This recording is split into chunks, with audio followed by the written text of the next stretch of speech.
ሰነመኪ የጡንቻዎችን ወይም ደግሞ የልብ ጡንቻዎችን ስለሚያጠነክር የተለያዩ የሆኑ የልብ በሽታዎችን ለመከላከል ይረዳናል። ይህም አንዱ አኪዩት የሆነ ሃርት አታክ ካለ እሱን ለመከላከል ይረዳናል ማለት ነው።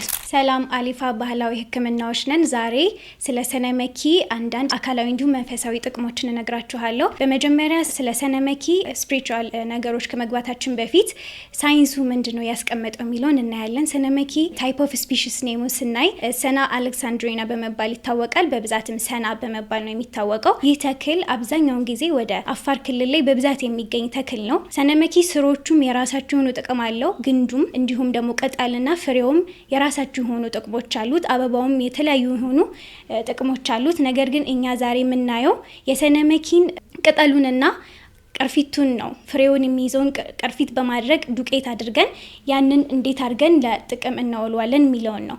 ስለዚህ የመጀመሪያው የሰነመኪ ጥቅም ኮንስቲፔሽን ወይም ደግሞ የሆድ ድርቀት ያለባቸው ሰዎች ቢጠቀሙት ፍቱን መድኃኒት ሆኖ ያገለግላል ማለት ነው። ይህንን የሆድ ድርቀት ተከትሎ የሚመጣ የፊንጢጣ ለኪንታሮትም ካለ እሱን ለማስወገድ ይጠቅማል። ሁለተኛ ሰነመኪ የጡንቻዎችን ወይም ደግሞ የልብ ጡንቻዎችን ስለሚያጠነክር የተለያዩ የሆኑ የልብ በሽታዎችን ለመከላከል ይረዳናል። ይህም አንዱ አኪዩት የሆነ ሃርት አታክ ካለ እሱን ለመከላከል ይረዳናል ማለት ነው። ይህንና መሰል ቪዲዮዎችን እንዲደርሳችሁ ከፈለጋችሁ ፎሎ በማድረግ ቤተሰብ ይሁኑ። ሀሳብ አስተያየት ካለም ጥያቄዎች ካሉ በኮሜንት ሴክሽን ላይ ያስቀምጡልን። ሰላም አለይኩም ወራህመቱላሂ ወበረካቱ።